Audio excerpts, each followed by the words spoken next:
Good evening from London, wrestling fans. I'm your host, Ben Allison, and you are listening to Wrestling Republic's daily broadcast, your one-stop shop for professional wrestling, insight, news, and reviews on a daily basis. And today, it is Saturday, April 27th, 2024. We're just 24 hours past last night's WWE Draft, and well, some fans aren't happy about it. We're going to get into all of that and more on the show today. But firstly, let me introduce my esteemed panel and let's kick things off with Clark. Clark, how are you today? I'm good. How are you, man? Good to be here. What's going on? I'm doing great. What about you, Coby? How are you and how does it feel to, well, I haven't been on a show with you in quite a while, have I? Definitely been a while, and I feel like it's great to be back, and I'm here to talk the draft, something that the title I might agree with. Oh, well, we'll get into that and more. And last but certainly not least, he is always controversial, and that is Ignacio. How are you, Ignacio? Pretty good, man. Pretty good. Great to be back in the WR, Wrestling Republic. Ready to talk about some SmackDown. Absolutely, and we've got a lot to talk about. I mean, we've got a couple of comments so far. We've David Marge, who's disagreeing with the online feedback. He's saying the draft was good so far. And I mean, some people do agree with you. People are a little bit split about it. But if you guys didn't see the draft last night, the gist of it basically is that, well, next to nobody has moved brands. I mean, Andrade's gone to SmackDown. That's one change. But, like, Braun Breaker's gone to Raw as well. Raw have got Kiana James. Do you know the number? So 5 out of 29 names have switched brands. So that's less. That's just slightly over us, or just slightly over a sixth of the stars. That's Braun Breaker, Unholy Union, Nia Jax, Carmelo Hayes came up, but yeah. Nia Jax, that's the other one, and Unholy Union as well. But Unholy Union weren't even announced on the show, were they? They were announced on this like social media post show, and with that as well, they announced Baron Corbin is back on the blue brand. He's been called up. They didn't do it on SmackDown, so that gives me no hope for him. I think he's as good as they've got no plans for him based on that. I mean, Clark, I'm going to be honest, I wasn't a big fan of how they did the draft. What were your thoughts? I'm a diehard fan of drafts in general. Fantasy football drafts, NFL football drafts, the NBA draft. I'll even watch the MLB draft. Heck, I like watching pickup basketball drafts on the playground, just scouting the kids who's going to go first. I like drafts in general, but this wasn't a draft. This was a draft that was brought to you by the Rihanna song, Stay. Everyone's staying home and nobody goes anywhere. It's like if the NFL draft wasn't for rookies and it was for players, it was like, well, the Chiefs select Patrick Mahomes and the Bills select Josh Allen. It's like, oh, great. So it's the same. There's no reshuffling of the deck, no nothing, no fresh rivalries out of it. It's like, oh, everyone can keep doing what they're doing, and then maybe we'll move a couple around. They might as well have just made trades at this point. Might as well have just made trades. I really hope Monday delivers with more draft action. I actually thought the rest of the episode was really entertaining, but the episode was supposed to be about the draft. And we didn't get that. The most explosive announcement was that Roman Reigns is like, hey, don't pick me. That was the most explosive draft announcement in my eyes on the whole show. He's like, I'm out. This whole thing's silly. I don't want to win. I'm outie. Yeah. He's just like, no, count me out. We'll figure this out later. The next time you guys draft. Yeah, well, I mean, that's a good point, Clark. That truly is. I mean, there's no E or S in draft, but the T is that Bianca Belair was the number one draft pick. And I mean, honestly, I marked out for that, right? I was watching it with my girlfriend. I'm trying to get her into wrestling. And I mean, Bianca Belair being, the first pick, I thought that was great. We have Tink22 who's saying, hey guys, I was so disappointed with the draft. Meanwhile, Man Ajadoni on Instagram is saying they shouldn't have had Nia Jax and Becky Lynch on the same brand. Well, I mean, they're no longer on the same brand. Do you mean they should have? I don't know. Who knows? We don't know. We do know what Becky Lynch is doing. She's on Raw because she's a champion, and champions can't seem to be moved. A new rule for this year as well. Braun Breaker on Raw. I'm excited for that one. But Coby, give me your thoughts on night one of the draft. So this was my main thinking surrounding the Raw, because the Raw was essentially the go home show, and I came out of that saying we got a lot more build towards King of the Ring, a show that is technically 3 events away, because the draft is a special, and then Backlash is a special, and then end of May is when King of the Ring is. And I'm like, well, there's a lot more build to that. And now it's like, okay, well, I'm glad they didn't get me excited for the draft, because it was uneventful at this point. Right, yeah. Like when I can sit here and say just over a sixth of the talent switched brands, and that's Braun Breaker, Unholy Union, Nia Jax, and I think there's one more. I can't remember exactly. But like the number is small, and it was slim. I can't sit here and say I'm not surprised, but it's almost like, well, if this was the plan, was doing a massive draft even the right choice? And I don't know if it was, because I can sit here and say you could have did a superstar shakeup, did the few trades, like nothing happened. No big trades even happened. The biggest star to move was Nia Jax. And I don't know what she's doing. She's obviously going to be a future opponent for Bayley. Good for her. But like, it's like Seth's on the same brand. I guess Sheamus. Oh yeah, Sheamus changed because he was SmackDown, and then they just returned to Raw after his injury. Technically, he was SmackDown. I think that's the 5th. If we're counting the 5. Can't count that. But can't count that. I think you can, because he was technically a SmackDown star before. But that's the thing. I feel like nobody moving just doesn't change the landscape, and you're putting over this idea of, the draft is going to change the landscape here. Well, no, it doesn't.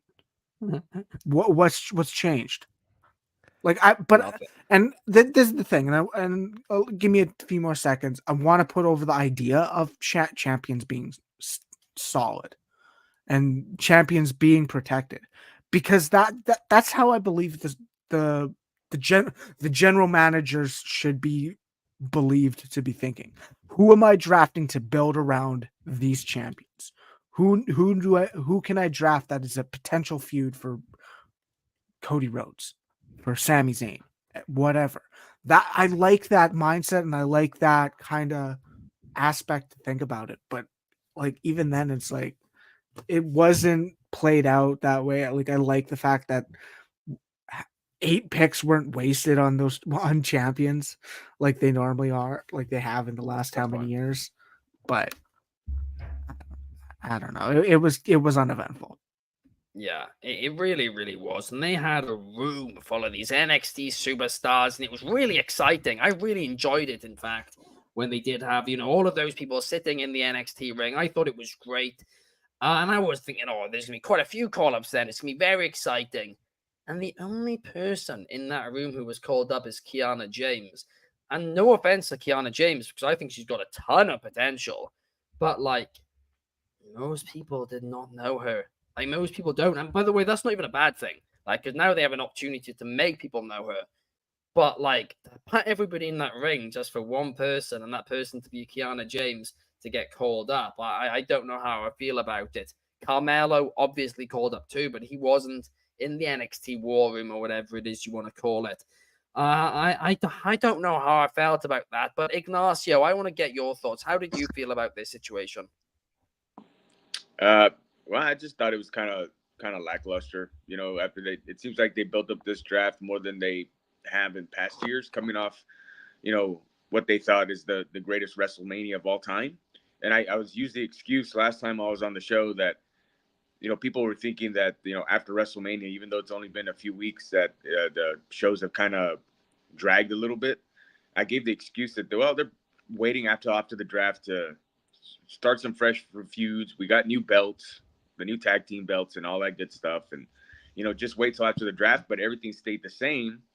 So, it's kind of like what Clark was saying, no fresh feuds, maybe no fresh rivalries, So it's going to be interesting to see what they do. I am interested to see what Braun Breaker does on Raw, and I can't tell you why. Really describe it. I just thought he would be a better fit on SmackDown because I can't imagine him losing to like Gunther right away if that's going to be one of his first feuds. I would imagine that they would book him strong, like a good undefeated streak. But so I'm interested to see what they do there. I'm interested what they do with Kiana James, like you said, because a lot of the audience, they don't watch NXT, and I think NXT's been really good lately. I watch it regularly, but I mean they don't watch NXT, so they don't know Kiana James or they don't know who the main stars are. So it's going to be interesting to see how they build her up, what promo packages, what they produce to kind of introduce her prior to her arrival to Raw. But, she's not a great worker. She's an okay worker. So it's going to be interesting who they pair her up with. That way they can make her look good and also show her the ropes on the main roster. So I'm kind of excited to see what they do with her because I think, like you said, she's extremely talented.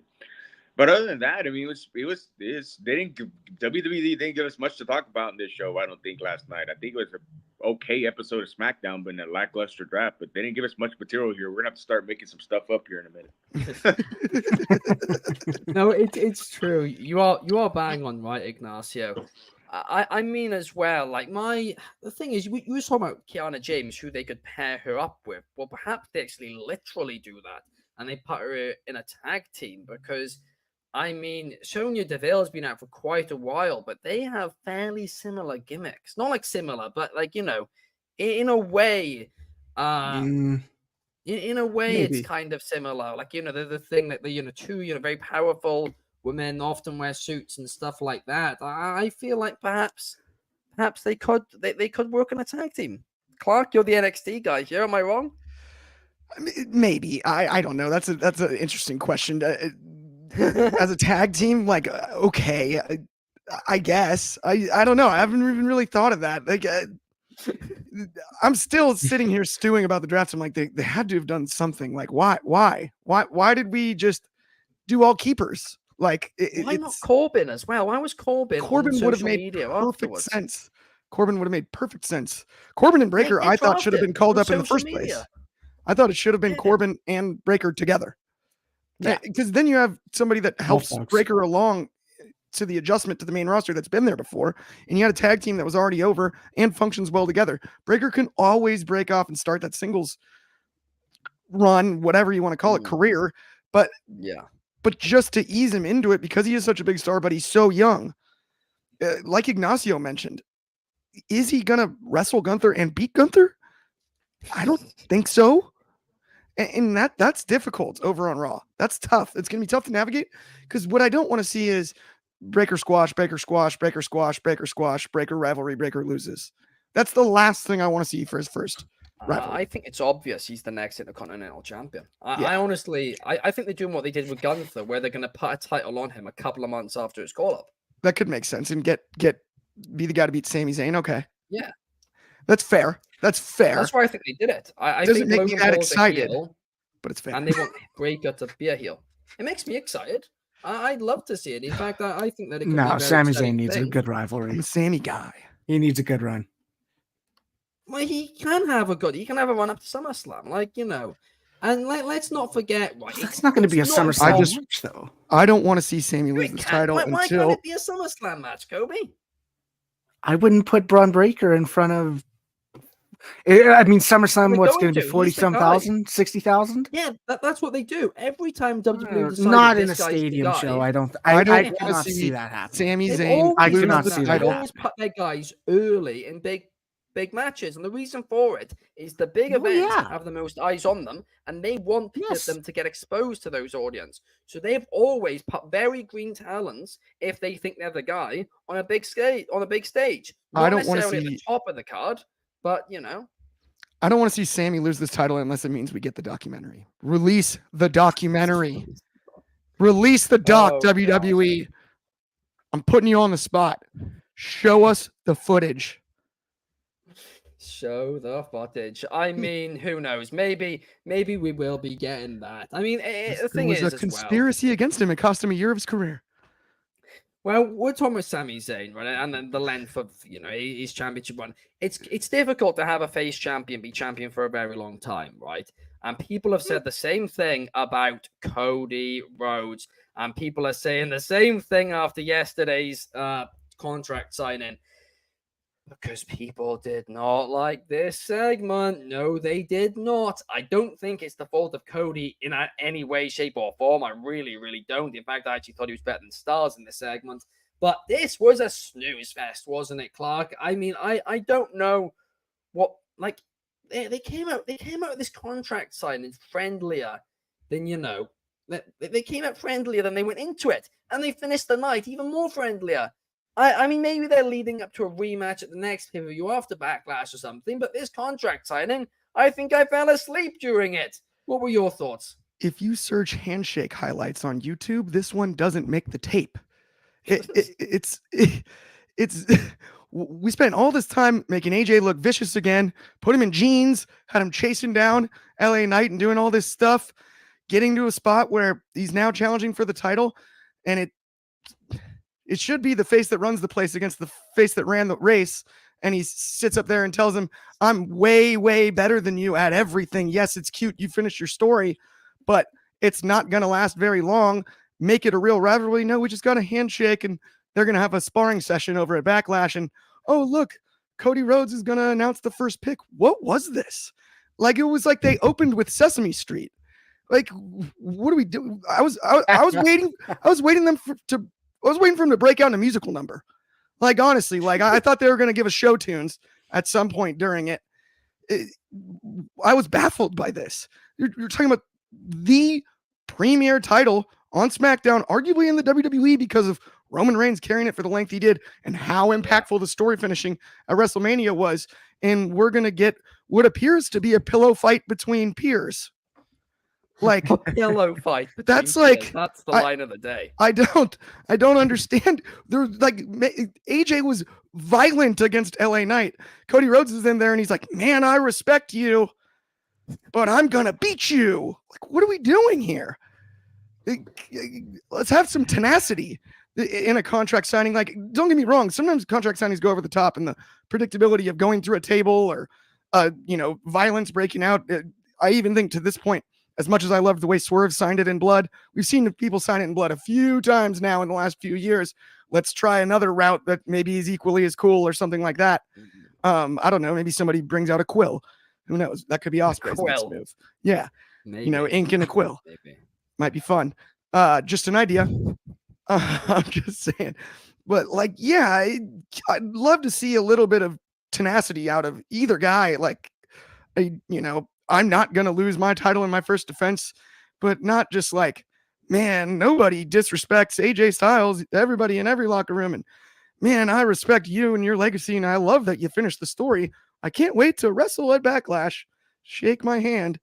And then here comes Triple H. I was like, is Triple H going to beat them both up? No, nope. We're going to get the first pick in the draft. And then Carmelo Hayes.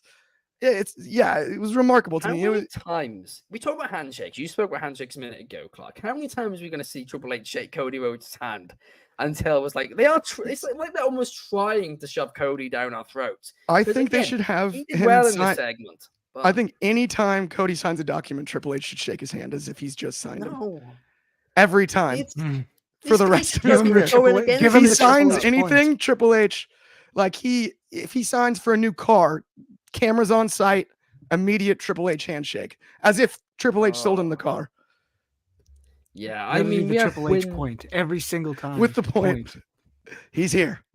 We have Window. Well, I think we worked it the other day. It was 11 underscores, right? Saying it's long-term storytelling. I mean, listen, maybe it is, but the fact of the matter is, right? Even if it's long-term storytelling, you can't put out a 10-minute snooze fest in one of your biggest episodes of the year to kick off the show. That's what you can't do. It was 10 minutes of like, I respect you, and man, do I respect you too.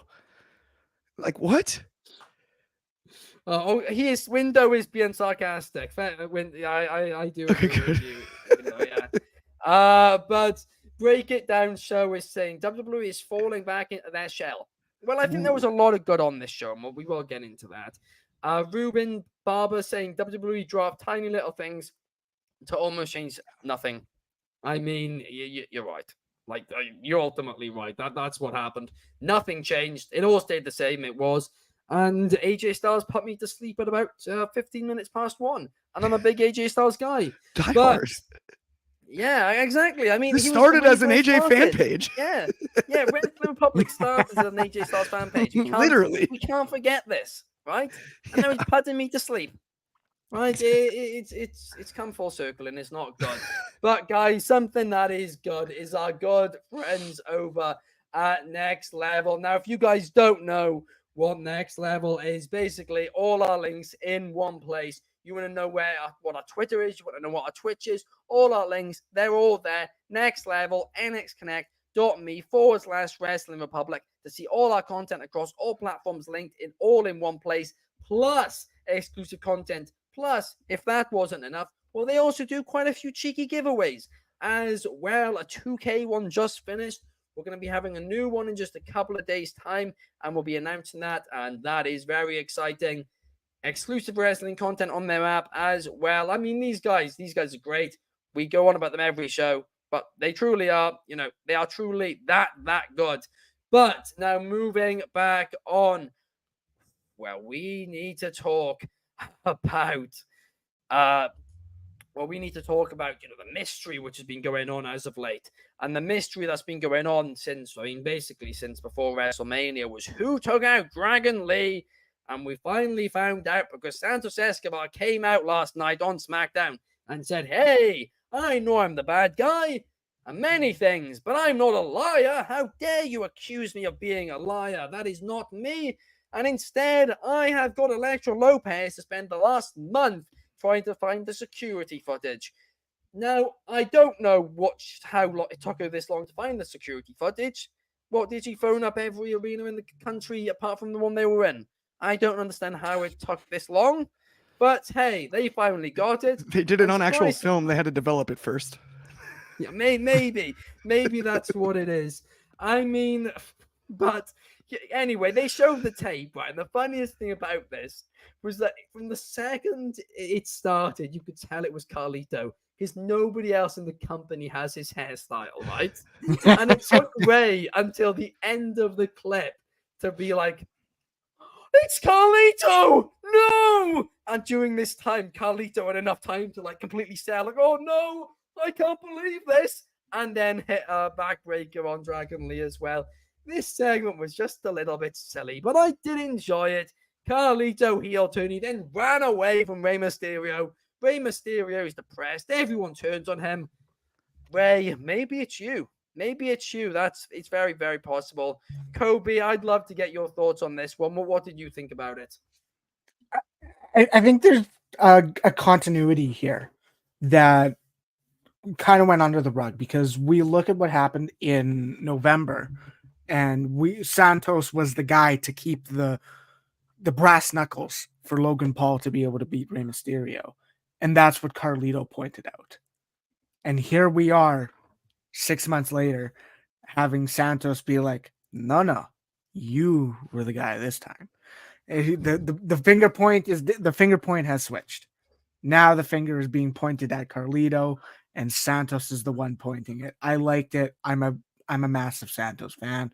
I think he's great. I don't think he overly has to extend his ability. He doesn't have to do anything tremendously special, but he works well. He looks good in what he does. He was great in the tag match on Raw. And I just hope they don't keep them involved.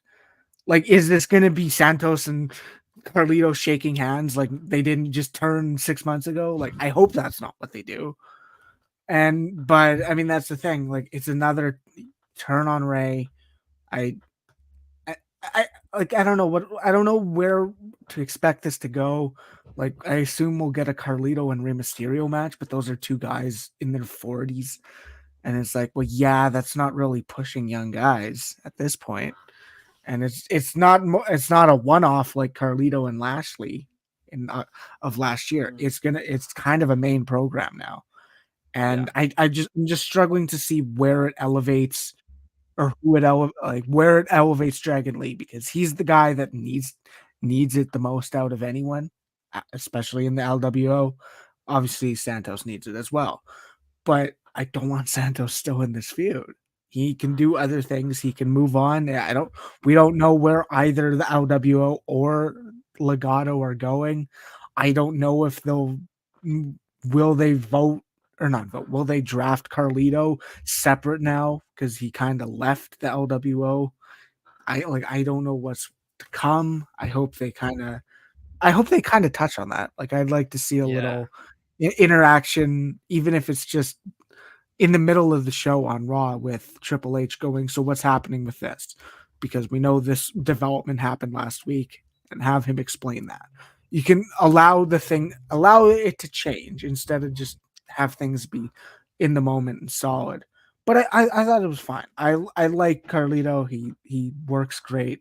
I love the afro. The hairstyle's great. But I don't know. I would not have had him throw Dragon Lee into Ray. I would have backstabbed Ray, have Ray notice, and then Carlito dip like he did. I would have the apple. Don't have Ray getting any action. But I thought it was fine. It's funny. I don't know where we go. I do find it interesting. We had Zelina Vega basically saying, "I've had enough of this." Is she gonna go back to Andrade now that Andrade's on SmackDown? Is that really is that a direction we're going? I'll enjoy it. That. I think I think it'd be an interesting thing, and I think it'd be refreshing if they're doing a face run together, because they never really had a face run. That's true. It was kind of, they were a heel duo for what, 4 years? I guess 3 maybe. 3-ish. And you can always turn them then as well, because they're also a great heel duo, like you said. So you could do it as a face, could do it as a heel, but a lot of room there. There absolutely is. And I do agree with you. I hope Santos isn't just besties with Carlito now, because Santos basically just snitched on him, right? He got the world's worst spy to locate the tape and then aired it. And I mean, everybody in the segment seems to just have a really stupid IQ. Like, I mean, did Carlito not think about, a mask or something? Like, surely he could have put on a Rey Mysterio mask. How are you going to hide that afro? You're not going to be able to hide that afro very well. Honestly, cornrows maybe you could wet it and like thingy it down and then try and put that mask on before it puffs back up. I don't know. But then what's going to happen? You would have had you would have had to figure out how to puff it back up after the show, or before the appearance. Yeah, where he goes, "Hey, what's probably happening?" Not being reused. But this segment was, I mean, I enjoyed it, but it was so stupid. Like, I think I lost brain cells watching it. But hey, it's time to talk about Chad's favorite wrestler, because I've just had a Tiffany epiphany, and that is that Tiffany Stratton is the next big thing in WWE. She faced Naomi last night. The two were having a solid match. Nia Jax came out of nowhere, and in true Nia Jax fashion, just ruined everything. And it's what she does really, really well. It's always annoying when she does it, but she's a heel, so it works. But after the match, Nick Aldis announced that at Backlash, we're having a triple threat. We're having Bayley defend the World Women's Championship, the WWE Women's Championship against both Tiffany Stratton and Naomi. I'm down for that, and I think it's Tiffy time. But what do you think, Ignacio?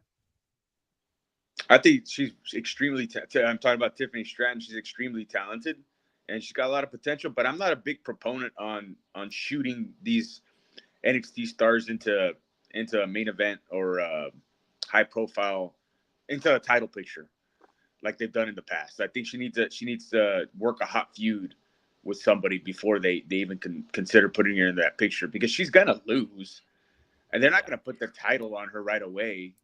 Vince McMahon is gone. That's not going to happen. So I would think.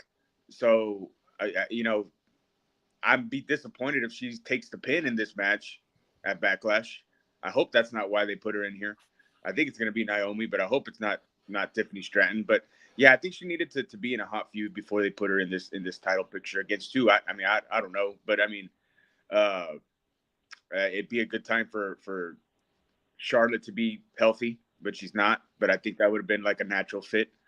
You know, they put Bianca and Jade together. I thought she could have had maybe a good feud with Bianca or something to start off. But you know, it's interesting. I like her a lot.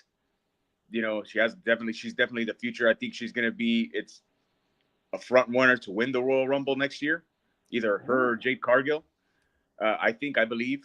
But putting her in the title picture, I don't think is good for her. Now Nia Jax, I love Nia Jax, what she's done since she's come back. I like her work. You know, she's seems really dedicated and committed to her character, and she's done well. She's performed well. You know, there's a lot of haters out there because of, you know, what she's done in the past and so forth, and you know, but she's done really well. She's done really well with her character. She's done really well with her ring work. She's had some solid matches, so I'm excited to see what she does on SmackDown. But overall, this women's division on SmackDown, I think it's lacking something, and that might be why they're interjecting Tiffany Stratton up there, because they see that she's a star and she's getting over with the crowd. But you know, I don't think it's fair for them to put that kind of pressure on her right off the bat to this high-profile title picture main event spot, quote unquote, women's division main event spot right away. Yeah, no, I mean that is a great point, Ignacio. Because I mean, when you are just thrown in the deep end, quite literally, sometimes it is, you know, it's quite difficult. There's a lot of, you know, there's a huge spotlight on you, so there's a lot more pressure, especially, you know, compared to in NXT. Yeah. But hopefully this goes well. But now let's move on, because I want to talk. I mean, literally talk about throwing somebody in at the deep end. Carmelo Hayes got called up last night, and they threw him in the deep end, right? And I interviewed him years back. Right? I think his name was Christian Casanova, I believe it was. And I interviewed him for the Wrestling Republic magazine years back, right? And it was a digital magazine. There was like 3 issues, and then it got abandoned very much right at the start of the pandemic, if I'm correct. But I interviewed him, and I mean, I said to him, I think you're the next big thing. And hey, clearly Triple H agrees with me. It's a few years on now. He killed it over in NXT. Well, yesterday he was selected in the first round of draft picks. I think he was SmackDown's second pick. And he came out, he got in the face of Cody Rhodes, and he said that Cody Rhodes said that, you know, if you're going to shoot at him, don't miss. And he said, Melo, don't miss. So, I mean, I was hyped to see this. I was like, are we actually going to get this? Is this going to be an interruption? If Vince McMahon was booking this, I'd imagine we'd be getting Cody and Melo right then and there. Then AJ Styles and the OC would attack or something, and then we get a tag match in the main event. And that's what I would have guessed if Vince was booking it. But Vince has gone, and we actually got Carmelo Hayes, Cody Rhodes, main event of Friday Night SmackDown. And boy, oh boy, did Carmelo Hayes show what he's about. And Cody Rhodes bumped like hell for him. Cody Rhodes wanted to show that, hey, this guy right here, Carmelo Hayes, he is him. And I respect Cody a lot for that, right? I said it earlier, if you're having Cody come out in a suit every week and just cut promos, people are going to turn on him real fast. Have him do stuff like this, it's going to take longer for people to turn on him, because Cody put on a great performance as well. There was one spot right at the end, which was STUPID, stupid. And they did, like Melo did the he always does, where he bounces off the rope. And Cody Rhodes landed badly on his elbow and started selling his shoulder. Makes me worry. Hopefully everything's fine. I really, really do hope, because, I mean, Cody deserves a much longer run than this. Please don't have this be an injury. But I mean, that would be genuinely heartbreaking. But I mean, listen, Carmelo Hayes looks great coming out of this. That's what I will say on the matter. Ignacio, I'm going to go to you first. I mean, what were your thoughts on Melo and how he debuted on Friday nights? It's good. Yeah, he's a very good performer. He's somebody else that I'm excited about. I loved his work in NXT. I think this is kind of a little overdue. I think he should have been moved up last year on the main roster. Same thing with Braun Breaker. And I know he's fiddled a little around on SmackDown. He was in the U.S. title tournament. I think he wrestled Kevin Owens, right? And yeah. So he's a great performer. He's got a lot of potential. I see Booker T written all over him as far as we want to compare his potential. He's great. He's very talented, but it was a good match. Don't get me wrong, but I'm going to say the same thing about Tiffany Stratton. Like, I don't think they should be pushing these stars in and around the main event yet. I think they needed to start off with a hot feud with a veteran, and same thing for Braun Breaker and whoever else moves up from Kiana James and whoever else moves up from NXT. Because it was a good match, and I guess they wanted to showcase what Carmelo Hayes can do, and they did that, and that's fine. But I think it should stop there, and he should hang around the mid card for a little while. Put him in the ring against maybe like a Randy Orton or somebody that can build him up a little bit. But he is extremely talented. I'm excited to see what he can do. I figured maybe that they would move up Ilya Dragunov also. Yeah. Right? He hasn't gone drafted yet. Not yet. He's not been drafted yet. Yeah, I suspect that's probably going to happen on Monday. But he's another guy that I'm excited to see in there. So yeah, we'll see what these NXT stars can do. Absolutely, and I'm excited to see it as well because Melo is him. We have a comment here from David Sheldon saying a great inclusion of Melo into the show. The match was solid, and I think it's good to see Melo get a very prominent position. I just hope they hold that momentum for him. Absolutely. I mean, Randy Orton right now, obviously, he's kind of doing stuff with Kevin Owens, but I'd absolutely love to see, like you said, Ignacio and Orton and Melo feud sometime this year. I mean, that would be money for sure. We have Will Rallis Sport, who would have liked to see Baron Corbin, in a tag team with Braun. I mean, I would have agreed. Well, no, I would have agreed. I think I'm the only one who disagrees. Most people would agree with you, though, there. A comment over on Instagram from Sicko_Alex saying, do you think they should make SmackDown 3 hours? No, I think it works at 2 hours, and I think Raw works at 2 hours. 3 hours. I think they both have different purposes. Absolutely. I mean, Coby, I'd like to get your thoughts.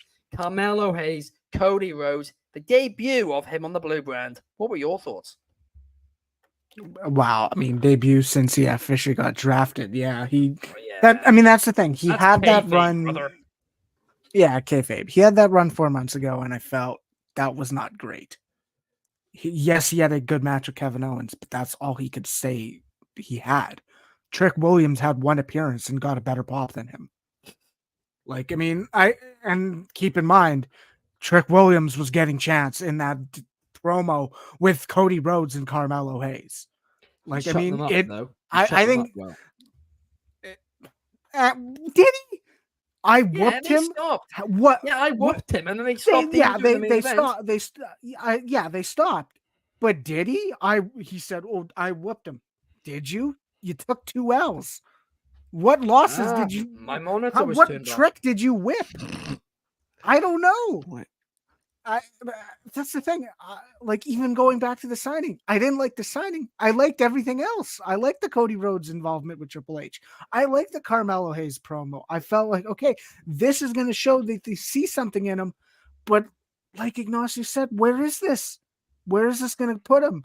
Where does he fit in this puzzle? I don't know if he's a heel or a face. I don't. Is he going to be in a feud with Logan Paul? Because he had a Logan Paul was talking trash to him 4 months ago, and now it's like, okay, now you're on the same brand, you can actually work. Like, I don't know what to expect here. The match was fine, it was good, enjoyable. I think this is something completely different to what we saw in the other brand. This was Cody Rhodes' first televised match since winning the main event of WrestleMania, and it meant something. And I don't want to make this a WWE versus AEW thing, but it is. Swerve Strickland is meant to be a historical champion, and he had a nothing match against someone who hasn't won a televised match, since the beginning of the year. Like, why was Kyle Fletcher in that spot? I don't know. He could dance with Swerve. He could wrestle with Swerve. It's very unrelated, isn't it? It's the same. It's almost the same thing. No, it's the not. first televised match of each champion. Melo's new, and he came exactly. You said to people, which Cody did. He said, "If anybody wants to shoot their shot, shoot it, but don't miss." And Carmelo Hayes is saying is, "Melo, don't miss."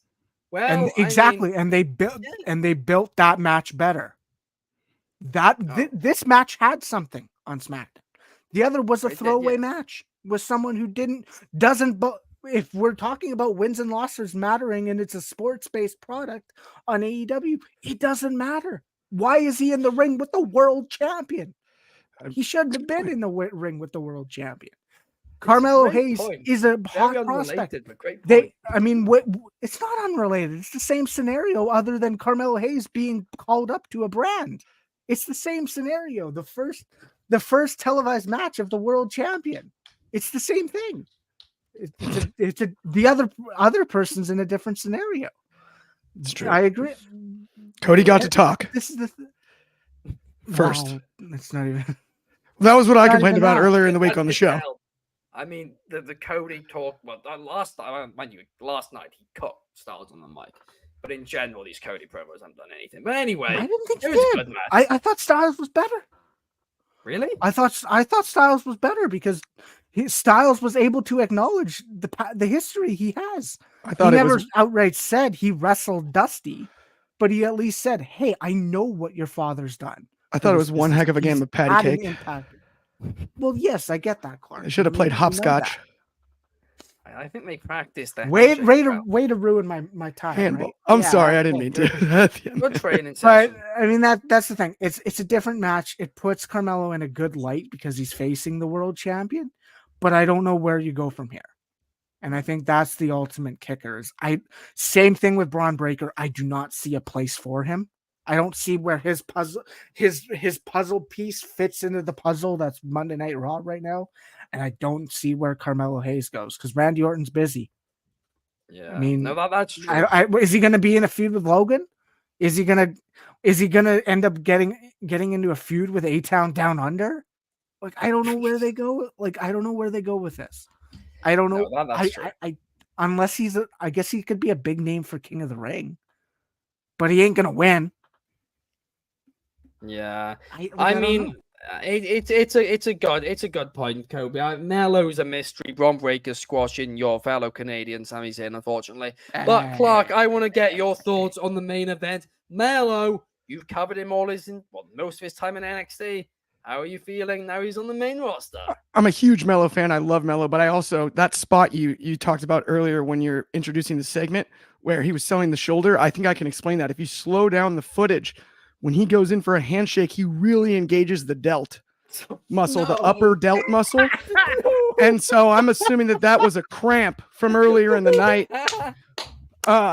If you slow the tape down, I think that's where the injury happened. And so, yeah, I think Cody will be all good. Overall, though, I loved the match. I love the way it was set up. Kobe made a great point there. I actually see the comparison he's making because I complained earlier in the week about I thought Swerve needed to be handed a mic. Cody got handed a mic, set up the match for Melo, essentially with the catch, setting him up perfectly for the catchphrase. Melo doesn't miss. He better not miss. Melo doesn't miss. I thought the match bell to bell was awesome. I loved that Cody sold for him like crazy. But the question about where does it go from here for Melo is scary to me. It's got to be an intense rivalry somewhere. And I hope it starts immediately next week. I don't know if it can right away be a blood feud, but one that feels like it really matters. Maybe not necessarily inside of the title picture, but have him maybe attack somebody he's bitter from his past about, even if you can make it up. Even if it's not linked to NXT, talk about how when they were whatever somewhere at a bar and some weird happened and Melo has a vendetta against him, right? It's pro wrestling. We can come up with a cool story, but I want a real blood feud because that's where Melo really shines the most. is when he cares so much and gets really intense. That's where he's a great heel. I have no issue with him as a babyface, but I think his best work is as a heel. And I think as quick as we can get him to that point where he is the ruthless, vicious, cocky heel, the better it will be for his career in the short run and the long run for that matter. Yeah, I mean, no doubt about it, Clark. You are right there.